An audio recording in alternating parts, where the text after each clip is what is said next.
কালপানী নদীৰ যিটো পানীৰ ভয়াৱহতা আপোনালোকে চাওক, কিন্তু আমি কোনো এটা সাহাৰ্য পোৱা নাই। পাইছে গুমঠাপাৰা গাঁৱত বেছি হৈছিলে, গুমঠাপাৰা গাঁৱত বেছি হৈছিলে, আমাৰ এইখিনি জেগাত লাগি আহিছিলে। কিন্তু আমাৰ ঘৰত পানী উঠা নাই, কাৰণ আমাৰ ৰাস্তাটোৰ কাষতে কাৰণে ৰাস্তাটো চোৱাৰ কাৰণে। হ'লেও আমাৰ গৰু ছাগলী আমি চব সৰাবাৰী মজিলা বিদ্যালয়ৰ প্ৰাংগণত আমি ৰাখিছোঁ আজি 7 দিন ধৰি, এসপ্তাহ ধৰি। আমাক কোনো এটা সাহাৰ্য আমি পোৱা নাই, কিন্তু পোৱা নাই আমি শালপাৰা গাঁৱত, তেওঁলোক গুমঠাপাৰা গাঁৱত বেছি ক্ষতি হৈছে, তেওঁলোকে পাইছে, আমাৰ কোনো আপত্তি নাই। হ'লেও আমাক কিন্তু লাষ্টত যিদিনা আমাৰ সাংসদ আহিছিলে, আমাৰ ইয়াতে বিশাল লাভা চিপাঝাৰ সমষ্টিৰ পৰমানন্দ ৰাজবংশী পাটিদৰঙৰ, তেওঁ আহি আখ্যা দিছে, বোলা কালপানী নদীৰ পাৰত মাথাউৰি বহোৱা হ'ব আৰু অহাকালি মানুহৰ গৰুৰ গোটাইখিনি খাদ্য যোগান ধৰিম, অহাকালিৰ ভিতৰত আহি পাব। আৰু ভাল কথা এটা কথা কৈছে, স্বাস্থ্যৰ কথা হৈছে, স্বাস্থ্যৰ কেন্দ্ৰৰ পৰা স্বাস্থ্য কেন্দ্ৰৰ মানুহ পঠাইছে, যোৱাকালিও পঠাইছে, পৰহিও পঠাইছে। গোটাইখিনি চিকিৎসা যিখিনি লাগে সেইখিনি তেওঁলোকে ঔষধ পাতি ভিতৰ কৰি গোটাইখিনি পৰীক্ষা কৰিছে। আমি শালপাৰা গাঁৱৰ, আমি গুমঠাপাৰা গাঁৱৰ নহয়, হ'লেও আমাক কৈছে তোমালোকে আহি যিহেতু গুমঠাপাৰা গাঁৱৰ শালপাৰা মানুহে আহি কাষৰ গিৰিঘৰে সহায় কৰিছে, সেইকাৰণে তোমালোককো আমি কিবা এটা দিব লাগিব বুলি আমাকো মানে অলপ ৰিলিফৰ চাউল দিছে, আৰু চাউল আৰু দালি এনেকুৱাকৈ দিছে। আৰু আমি তেওঁলোকৰ সহযোগিতাত আছোঁ, আৰু গধূলিও যাওঁ, ৰাতিপুৱাও যাওঁ, বিশাল লওঁ যায়, তেনেকৈ আমি চলি আছে।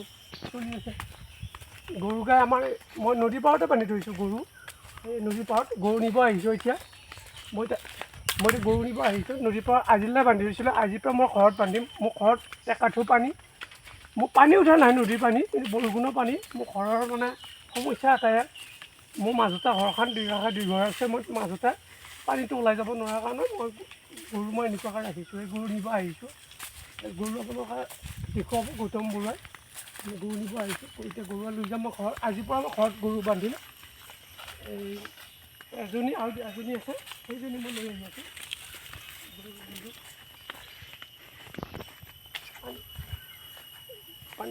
পানী এই কালপানী নদীটো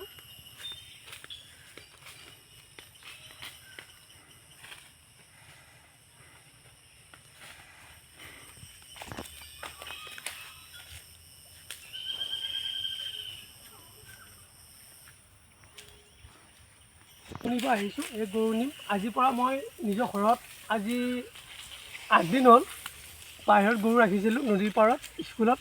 আজিৰ পৰা মই ঘৰত গৰু বান্ধিম, সেইকাৰণে মই গৰুটো নিব আহিছোঁ। সেইকাৰণে এই ভিডিঅ'টো তাৰমানে যাতে চবে জানে, কাৰণ ফাঁকি দিয়া কথা নহয়, আজিৰ যুগত ফাঁকি দিলেও ধৰা পৰে, কম্পিউটাৰ যুগ। সেই গতিকে আপোনালোকক কৈছোঁ, কিবা যদি সহায় কৰে কৰিব পাৰে। মই বহুত দুখীয়া ল'ৰা, হয়, থেংক ইউ, ধন্যবাদ।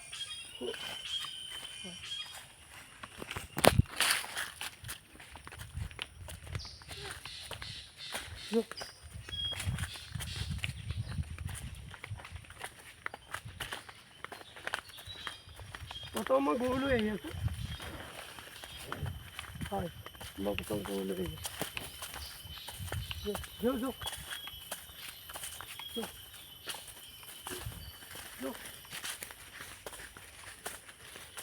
চাওক, আপোনালোকে চাওক আমাৰ বানত কিমান ক্ষতি হৈছে, আপোনালোকে চাওক। আমি এনে কথাখিনি কোৱা নাই, আপোনালোকৰ হেৰিত চাওক, বেলেগত যে আমি ফটো মৰা নাই, আমাৰ নিজৰ ঠাই গাঁৱত, য'ত পানী উঠিছিলে, য'ত পানী হৈছিলে, সেইখিনি কাৰণে আমি ভিডিঅ' মাৰিছোঁ। বেলেগত মাৰিলেতো আৰু বহুত হেৰি হ'ব। আমাৰ নিজৰ ঠাই, আপোনালোকে মেপত চালে গম পাব এইখিনি জেগা ক'ৰ, দৰঙৰ শালপাৰা গাঁৱৰ হয়নে নহয়। এই জেগাখিনি আপোনালোকে মেপত চালে গম পাব, হয়। এই বস্তুখিনি আপোনালোকে অলপ হেৰি কৰি আপোনালোকে কমেণ্ট কৰি দিলে হ'ল, জনাব। যদি সহায় কৰিব লাগে সহায় কৰিলে হ'ল, আমি সজা নাই, আপোনালোকৰ ইচ্ছামতে সহায় কৰিলে হ'ল। হয়।